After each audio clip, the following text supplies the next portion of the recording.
Si Bangs, nung na-meet ko po yan, tinanggap ko because I knew he needed someone. Nung nakita ko yung chart ni Bangs, wala tong ilang missing elements mo.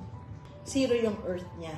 Alam niyo po, pag 0 ang earth mo, bato-bato sa langit, tamaan, magmagalit. Pero kayong lahat ng 0 na earth, makinig din kasi kayo. Pag 0 ang earth mo, hindi ka talaga emotional. Kulang ka talaga ng pakikipagkapwa tao mo. Parang sa'yo, parang magagalit din naman kayo sa akin, maraming magre-react dito. Pero ganyan po talaga.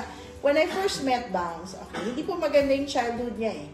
And galit siya sa mami niya. And ang una ko pong kinorek sa kanya, because yung galit sa mami niya is because wala siyang earth. Hindi niya yan fault. So pag wala kang earth, wala kang attachment, wala ka talagang emosyon, wala ka sa tamang pag-iisip mo talaga.